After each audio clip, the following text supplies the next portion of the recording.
ओम शांति। ओम शांति। ओम शांति।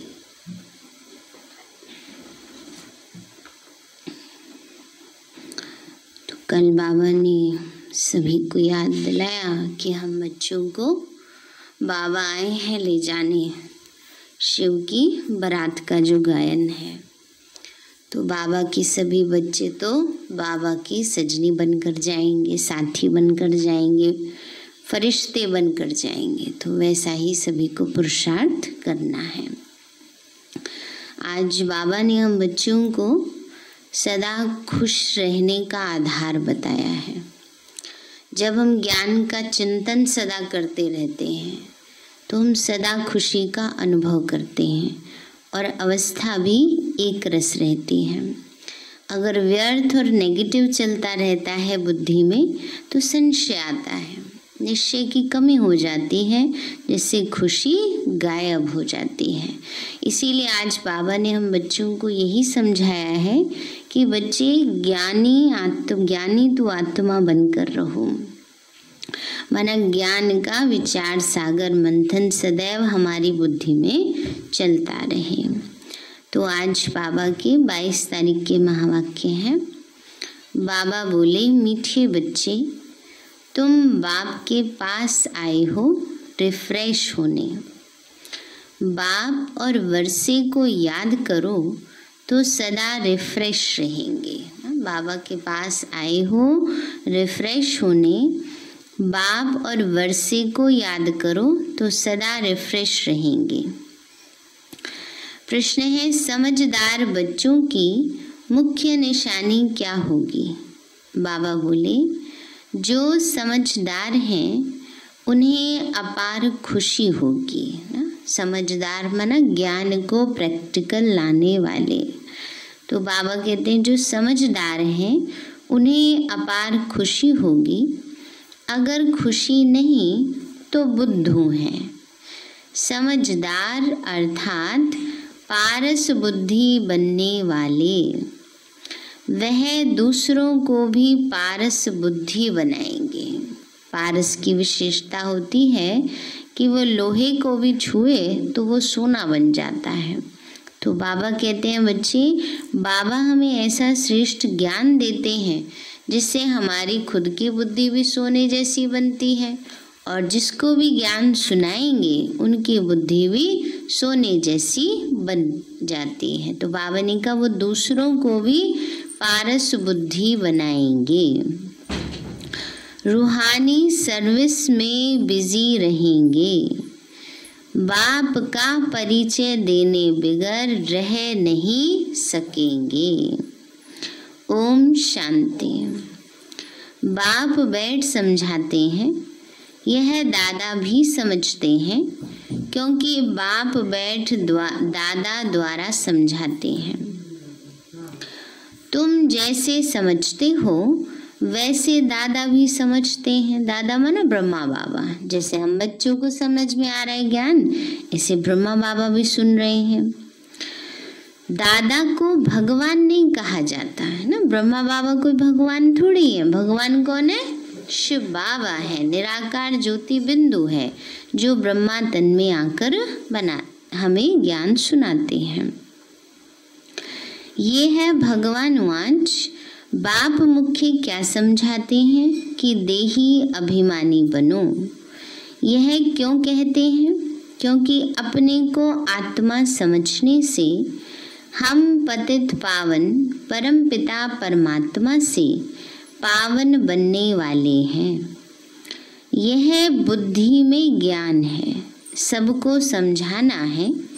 पुकारते भी हैं कि हम पतित हैं। नई दुनिया पावन जरूर ही होगी। नई दुनिया बनाने वाला, स्थापन करने वाला बाप है।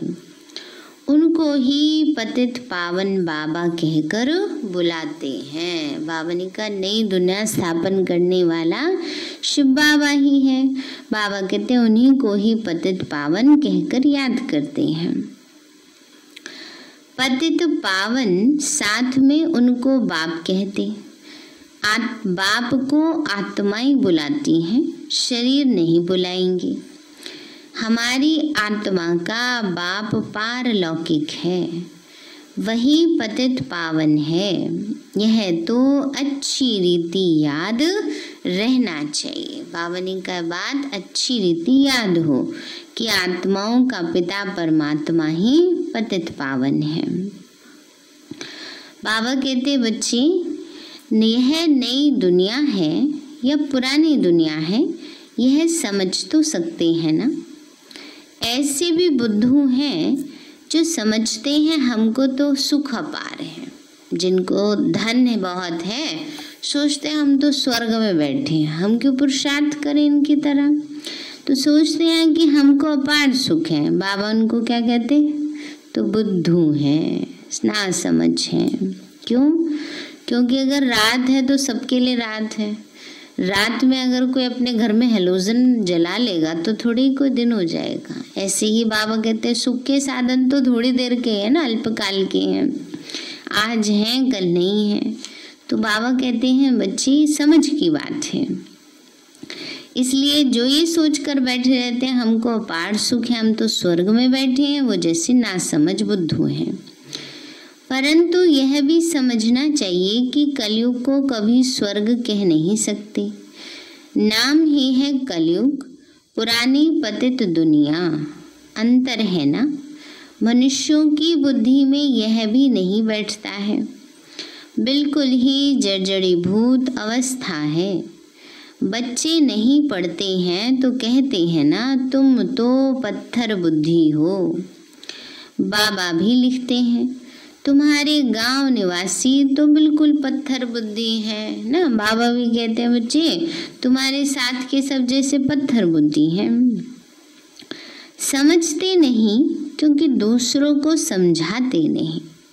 खुद पारस बुद्धि बनते हैं तो दूसरों को भी बनाना चाहिए, पुरुषार्थ करना चाहिए। इसमें लज्जा आदि की तो बात ही नहीं है। परंतु मनुष्यों की बुद्धि में आधा कल्प उल्टे अक्षर पड़े हैं तो वह भूलते नहीं हैं। कैसे भुलाएं? भुलवाने की ताकत भी तो एक बाप के पास ही है ना। बाबा कहते कैसे भुलाएं? जो व्यर्थ की बातें बुद्धि में भरी पड़ी हैं वो भुलाने की ताकत भी बाबा के पास ही है। बाप बिगर यह ज्ञान कोई दे नहीं सकते। गोया सब अज्ञानी ठहरे, उनको ज्ञान फिर कहाँ से आए? जब तक ज्ञान सागर बाप आकर न सुनाए। तमो प्रधान माना ही अज्ञानी दुनिया और सतो प्रधान माना ही दैवी दुनिया। फर्क तो है ना। देवी देवताएं ही पुनर्जन्म लेते हैं, समय भी फिरता रहता है, बुद्धि भी कमजोर होती जाती है। बुद्धि का योग लगाने से जो ताकत मिले वह फिर खलास हो जाती है। बाबा कहते हैं बच्चे जन्म लेते लेते क्या हो जाता है, बिल्कुल आत्मा की शक्ति क्षीण हो जाती है, समय फिरता जाता है, बुद्धि कमजोर हो जाती है।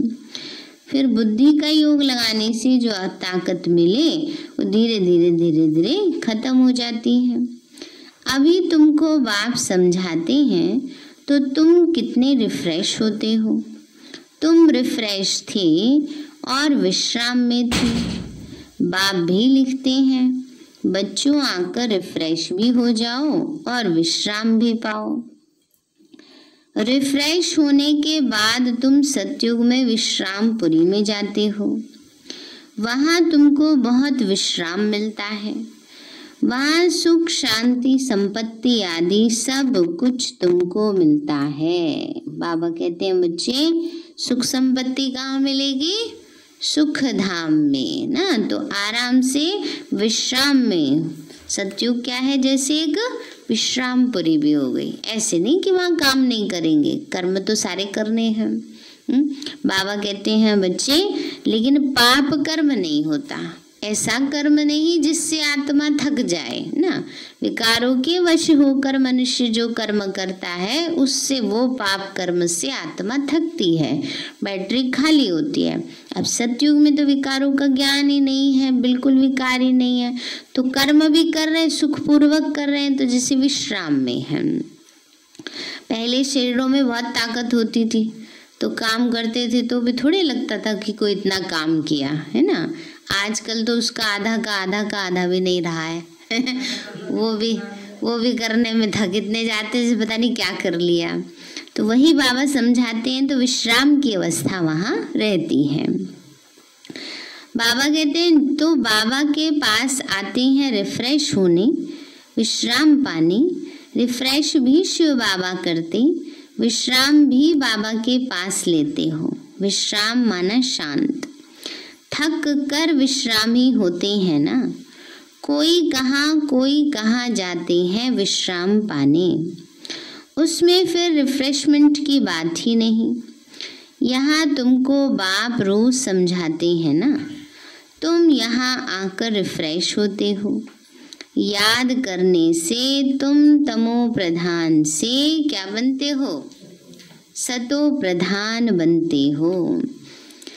सतो प्रधान बनने के लिए ही तुम यहाँ आते हो, उसके लिए क्या पुरुषार्थ है। मीठे मीठे बच्चे बाप को याद करो।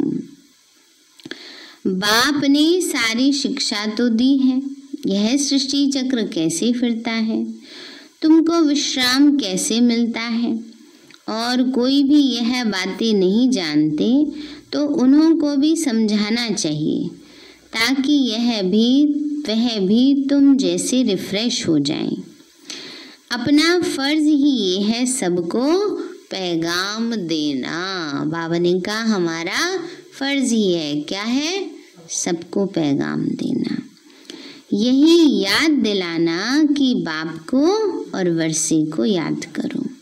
है तो बहुत सहज, बेहद का बाप स्वर्ग रचते हैं, स्वर्ग का ही वर्षा देते हैं। तो अभी तुम हो संगम युग पर, माया के श्राप और बाप के वर्षे को तुम बच्चे जानते हो।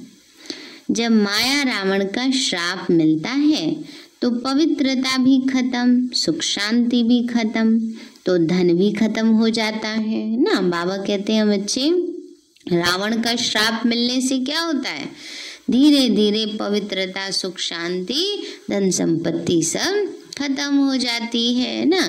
जैसे एक बार किसी पर शनि की दशा बैठी तो सबसे पहले उसके घर से धर्म गया, अधर्म करना शुरू कर दिया, शांति भी चली गई। शांति गई तो फिर धीरे धीरे लक्ष्मी जी कहती है मैं क्या रहकर करूंगी यहाँ पर, वो भी चली गई। तो इसीलिए बाबा कहते हैं जहाँ पवित्रता होती है, सत्यता है, जहाँ धर्म है, वहाँ ही सुख शांति और धन संपत्ति है। तो बाबा कहते हैं कैसे धीरे धीरे खत्म होता है वह भी बाप ने समझाया है। कितने जन्म लगते हैं, दुख धाम में कोई विश्राम थोड़े ही होता है, सुख धाम में तो विश्राम ही विश्राम है ना। बाबा कहते हैं सुख धाम में विश्राम ही विश्राम है, सुख की अवस्था है तो कोई थकते नहीं है, दुखी नहीं होते तो थकते भी नहीं है। थकता तो मनुष्य कैसे है, दुखों से थक जाता है, मन से थक जाता है, व्यर्थ से थक जाता है। मनुष्यों को भक्ति कितना थकाती है। जब खुशी में काम करते हैं तो थकावट होती है, नहीं होती है ना। ये तो कलयुग में भी होता है। अगर खुश रहते हैं सारा दिन तो खुशी में पता ही नहीं चलता कितना काम कर लिया। तो सतयुग में खुशी भी है, शांति भी है, स्नेह भी है, आनंद भी है, सब कुछ है, तो श्रम नहीं है। बाकी ये नहीं कि काम नहीं करेंगे और तो कर्म करेंगे ना। खाना बनाने वाले खाना भी बनाएंगे, धोबी भी कपड़े धोने वाले धोबी कपड़े धोएंगे, और चाकर जो है वो सब करेंगे, राजा भी राजकाज चलाएंगे, परंतु मेहनत का अनुभव नहीं होगा। जन्म जन्मांतर भक्ति थका देती है, कंगाल कर देती है। यह भी अब तुमको बाप समझाते हैं। नए नए आते हैं तो कितना समझाया जाता है, हर एक बात पर मनुष्य बहुत सोच करते हैं, समझते हैं, कहाँ जादू ना हो। कह देते हैं ना, ब्रह्मा कुमारी के पास जाओगे तो कौन सा जादू है? छाई का जादू है कि पहले गाली गलौज देने वाले, रोजाना लड़ने वाले लड़ना छोड़ देते हैं, गालियां देना छोड़ देते हैं, चुगली करना छोड़ देते हैं। कहते पता नहीं इनको क्या हो गया है। तो ये क्या है? ये जादू ही तो है ना। वो जादू दूसरा समझ लेते हैं, स्थूल जादू है कोई। अरे तुम कहते हो जादूगर है, तो मैं भी कहता हूँ जादूगर हूँ, परंतु जादू कोई वो नहीं जो भेड़ बकरी आदि बना देते हैं ना। बाबा ने कहा कोई ऐसा स्थूल जादू थोड़े कोई भेड़ बकरी कोई बना देंगे, नहीं। जानवर तो नहीं है ना, यह बुद्धि से समझा जाता है। गायन भी है सुरमंडल के साज से ना, ये सिंधी कहावत है। इसकी हिंदी कहावत है, बंदर क्या जाने अदरक का स्वाद। तो बाबा कहते हैं बच्चे, तो कई आत्माएं ऐसी हैं जो देवी कुल की आत्माएं नहीं है, देवी देवता बनने वाली नहीं है, तो उनको ज्ञान में मजा नहीं आता है। तो इस समय मनुष्य जैसे ऋण मिसल हैं। यह बातें यहाँ के लिए हैं, सतयुग में नहीं गाते, इस समय का ही गायन है। चंडिका का भी मेला लगता है। पूछो वो कौन थी, कहेंगे देवी है। अब ऐसा नाम तो वहाँ होता नहीं, सतयुग में ऐसे नाम होंगे हैं? ऐसे नाम थोड़े होंगे, सतयुग में तो बहुत अच्छे अच्छे नाम होंगे। तो फिर चंडिका कैसे बनी? कैसे बनी? कैसे बनी चंडिका देवी? असुरों के शीश उतार करके गले में डाला, और फिर तो अच्छा अच्छा रूप दिखाना चाहिए ना। दुर्गा ने भी तो यही किया। दुर्गा को तो ऐसा नहीं दिखाते हैं। हाँ, बाबा ने एक बारी मुरली में बताया था कि कौन कहलाती हैं वो, जो मनमत पर चलती हैं, श्रीमत प्रमाण नहीं चलती हैं। विकारों को तो बाबा के तो बन गए है ना, अपनी रीति से पुरुषार्थ भी कर रहे हैं ना, ऊपर ऊपर से बाबा बाबा भी कर रहे हैं, लेकिन चल रहे हैं अपनी मत अनुसार ना। तो बाबा कहते हैं इसलिए सब तरह की आत्माएं हैं, है ना, तो सब तरह का मेला लगता है। इसलिए दुर्गा का भी मेला लगता है और चंडिका का भी मेला लगता है कि चलो बाबा कहना तो सीख ही लिया ना।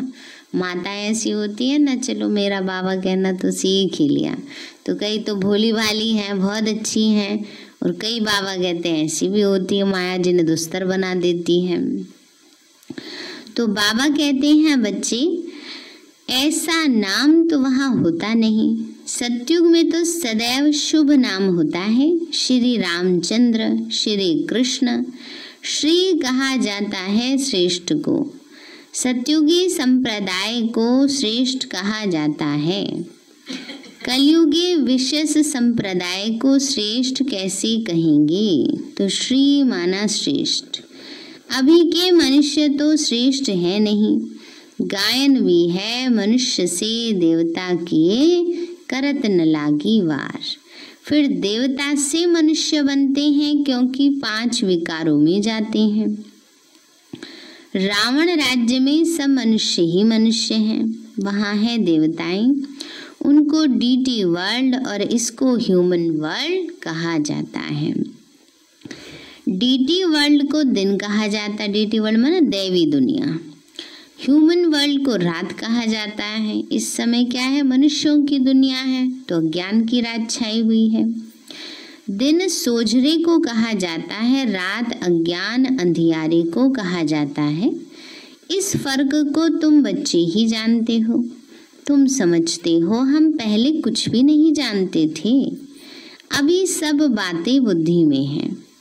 ऋषि मुनियों से पूछते हैं, रचयिता और रचना के आदि मध्य अंत को जानते हो?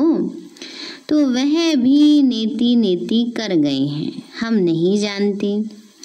अभी तुम समझते हो, हम भी पहले नास्तिक थे, बेहद के बाप को नहीं जानते थे। वो है असुल अविनाशी बाबा। आत्माओं का बाबा। तुम बच्चे जानते हो हम उस बेहद के बाप के बने हैं जो कभी जलते नहीं हैं। यहाँ तो सब जलते हैं, रावण को भी जलाते हैं। शरीर है ना, बाबा कहते हैं बच्चे जिसका शरीर है उसको जलाया भी जाएगा, अंतिम संस्कार तो करते हैं ना। तो बाबा कहते हैं शिव बाबा तो निराकार ज्योति बिंदु है, वो तो कभी जलते नहीं है, फिर भी आत्मा को कभी कोई जला नहीं सकते। तो बच्चों को बाप यह गुप्त ज्ञान सुनाते हैं जो बाप के पास ही है। यह आत्मा में गुप्त ज्ञान है, आत्मा भी गुप्त है। आत्मा इस मुख द्वारा बोलती है, इसलिए बाबा कहते बच्चे देह अभिमानी मत बनो, आत्म अभिमानी बनो, नहीं तो जैसे उल्टे बन जाते हो। बाबा ने कहा आत्म अभिमानी बनो, नहीं तो क्या हो जाते, जैसे उल्टे बन जाते हो। अपने को आत्मा भूल जाते हो। ड्रामा के राज को भी अच्छी रीति समझना है। ड्रामा में जो नूंद है वह हूबहू रिपीट होता है, यह किसी को भी पता नहीं है। ड्रामा अनुसार सेकंड बाय सेकंड कैसे चलता रहता है, यह भी नॉलेज बुद्धि में है। आसमान का कोई भी पार नहीं पा सकते, धरती का पा सकते हैं। आकाश सूक्ष्म है, धरती तो स्थूल है, कई चीज़ों का पार नहीं पा सकते।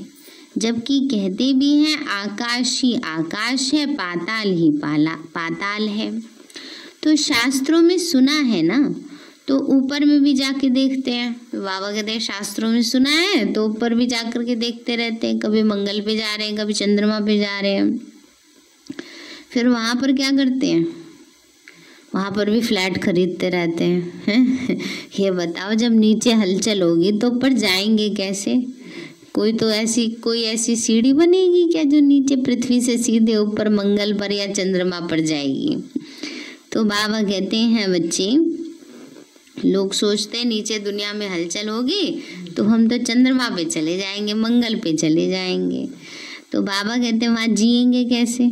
वहाँ ऑक्सीजन नहीं है और कोई चीज़ नहीं है, सारा तो यहाँ से लेके जाते हैं, इतना कहाँ तक लेके जाएंगे? तो बाबा यही कहते हैं बच्चे बस जाके देखते हैं, वहाँ भी दुनिया बसाने की कोशिश करते हैं। दुनिया बसाई तो बहुत है ना। भारत में सिर्फ एक ही देवी देवता धर्म था और खंड नहीं था, फिर कितना बसाया है तुम विचार करो। भारत के भी कितने थोड़े टुकड़ों में देवताएं होते हैं।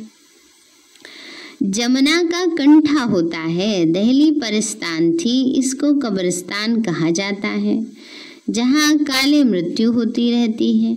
अमर लोक को परिस्तान कहा जाता है, वहाँ बहुत नेचुरल ब्यूटी होती है। भारत को वास्तव में परिस्तान कहते हैं ना। यह लक्ष्मी नारायण परिस्तान के मालिक हैं, कितने शोभावान हैं, सतो प्रधान है ना। देखो बाबा कहते कितने शोभावान है लक्ष्मी नारायण, कितने सतो प्रधान है, नेचुरल ब्यूटी है। आत्मा भी चमकती रहती है। बच्चों को दिखाया था कृष्ण का जन्म कैसे होता है, सारे कमरे में जैसे चमत्कार हो जाता है, एकदम रोशनी रोशनी हो जाती है। तो बाप बच्चों को बैठ समझाते हैं, अभी तुम परिस्तान में जाने के लिए पुरुषार्थ कर रहे हो, नंबरवार तो ज़रूर चाहिए, एक जैसे तो सब हो ना सके। बाबा ने कहा एक जैसे तो सब नहीं हो सकते हैं, है ना, नंबरवार है, सारे राजा ना बन जाए फिर एक जैसे हो। तो विचार किया जाता है इतनी छोटी आत्मा कितना बड़ा पार्ट बजाती है। शरीर से आत्मा निकल जाती है तो शरीर का क्या हाल हो जाता है। सारी दुनिया के एक्टर्स वही पार्ट बच जाते हैं जो अनादि बना हुआ है।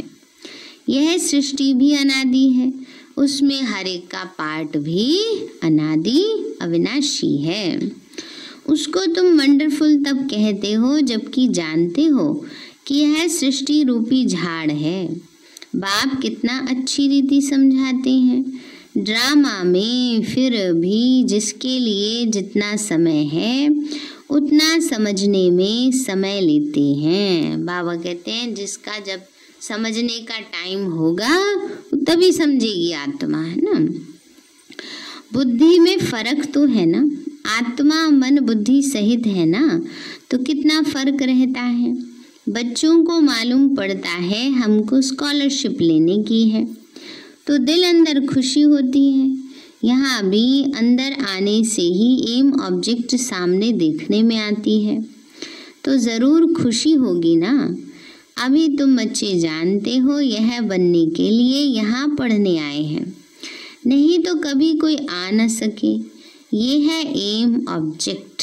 बाबा ने कहा यहाँ किस लिए पढ़ने आए हम, ये बनने, लक्ष्मी नारायण बनने। याद रहे कि इतना ऊंचा पद बाबा हमें दिला रहे हैं। ऐसा कोई स्कूल कहाँ भी नहीं होगा जहाँ दूसरे जन्म की एम ऑब्जेक्ट देख सके। इस जन्म की वाली तो होती है, चलो इंजीनियरिंग कॉलेज में पढ़ेंगे तो इंजीनियर बन जाएंगे, लॉ पढ़ेंगे तो बैरिस्टर बन जाएंगे, पर ऐसा कि अगले जन्म में क्या बनेंगे वो तो बाबा ही हमें बता रहे, लक्ष्मी नारायण बनेंगे। तुम देख रहे हो यह स्वर्ग के मालिक हैं, हम ही यह बनने वाले हैं। हम अभी संगम युग पर हैं, न उस राजाई के हैं न इस राजाई के हैं, हम तो बीच में हैं, जा रहे हैं। खिवैया बाप भी है निराकार, बोट आत्मा भी निराकार है।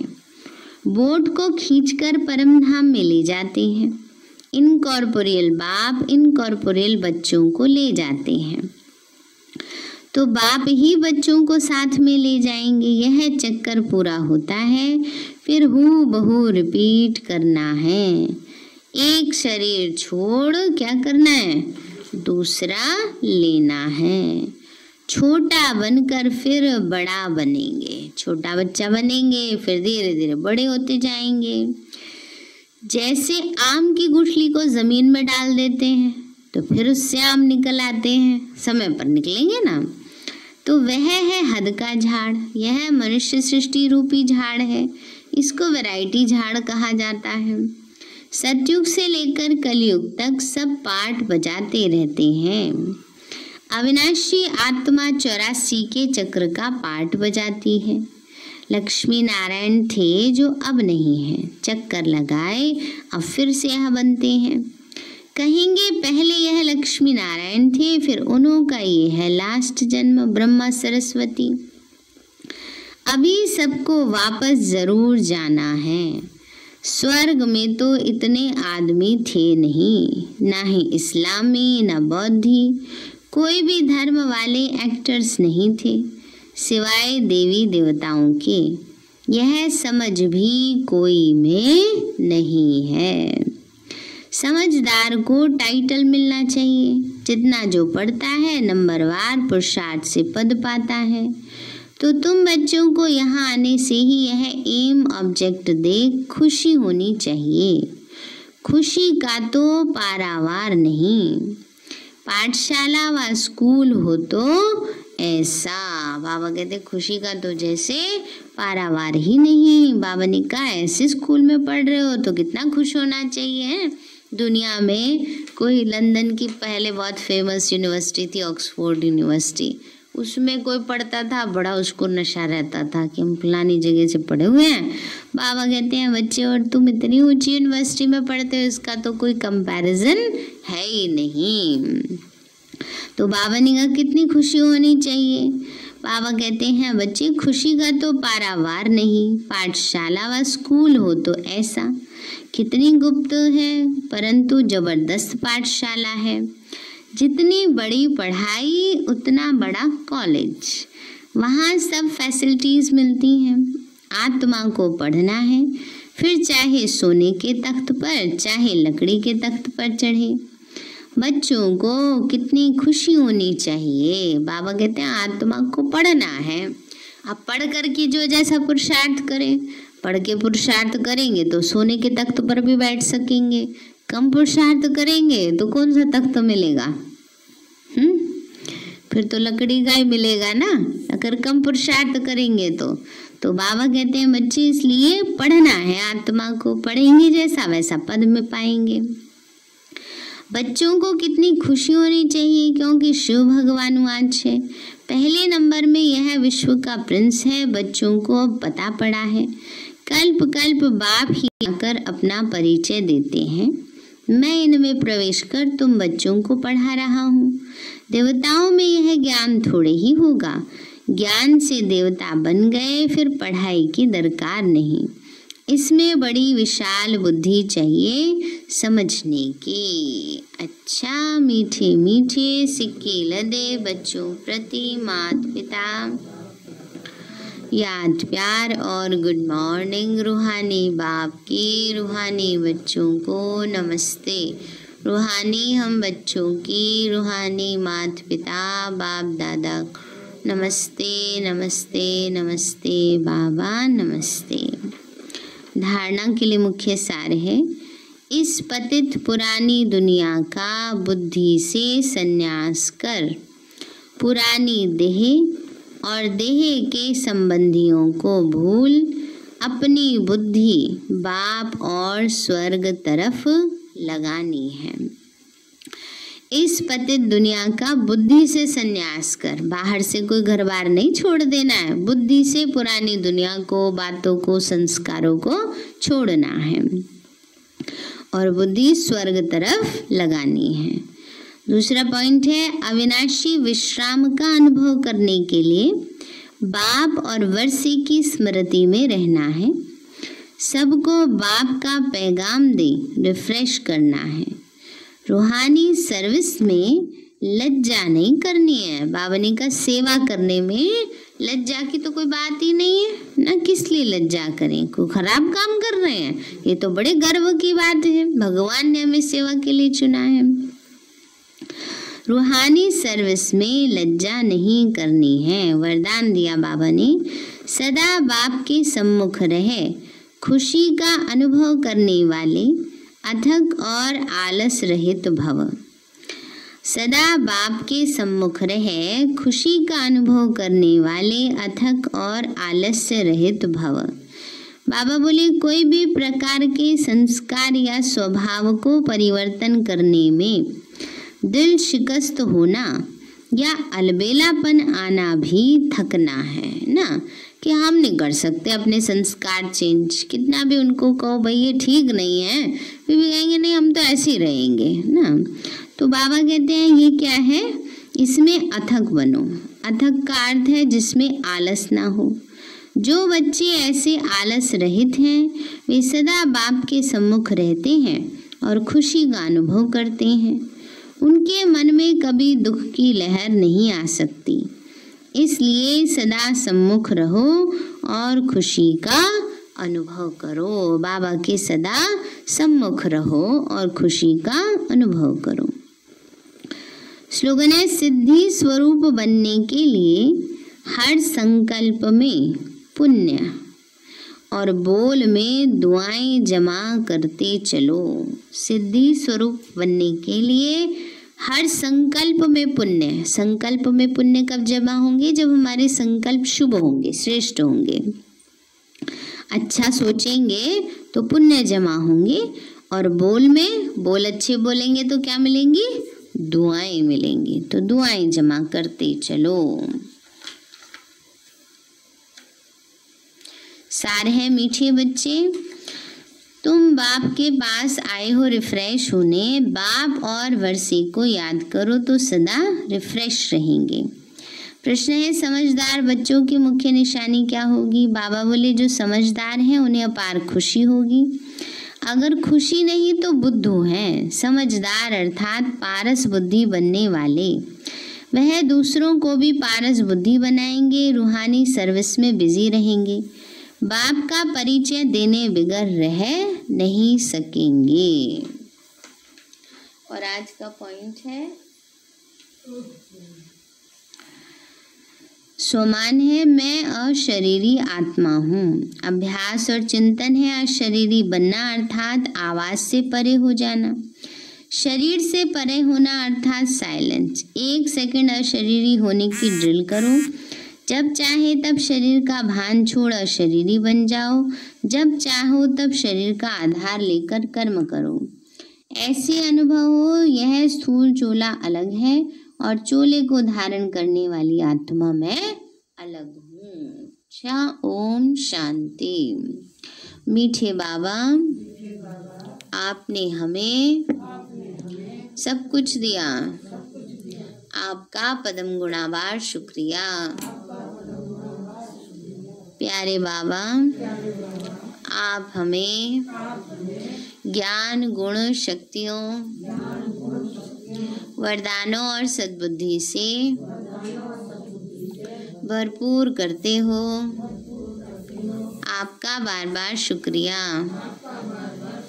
मीठे बाबा, आपने मुझ आत्मा को, इस सेवा स्थान को, विश्व की सर्वात्माओं को निर्विघ्न बनाया। आपका बार बार शुक्रिया। प्रकृति के पांचों तत्वों का भी शुक्रिया। साइंस के साधनों का भी शुक्रिया। लौकिक अलौकिक परिवार का भी शुक्रिया। हे तन, तुम्हारा भी शुक्रिया। विश्व की सर्वात्माओं का और ब्रह्मांड की सारी शक्तियों का सब प्रकार का सहयोग देने के लिए शुक्रिया। मीठे बाबा, मुझ आत्मा ने जाने अनजाने में जिन भी आत्माओं को मनसा वाचा कर्मणा दुख दिया है, मैं उन सभी से क्षमा चाहती हूँ। मुझे क्षमादान दिलाओ।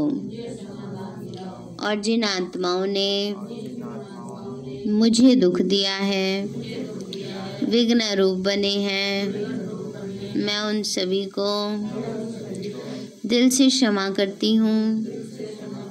सबका कल्याण हो, सबको सुख शांति सद्बुद्धि मिले और बाबा के सेंटर की सेवाएं खूब बढ़ती जाएं। शिव बाबा से सारी शक्तियाँ मुझ आत्मा में समा रही हैं,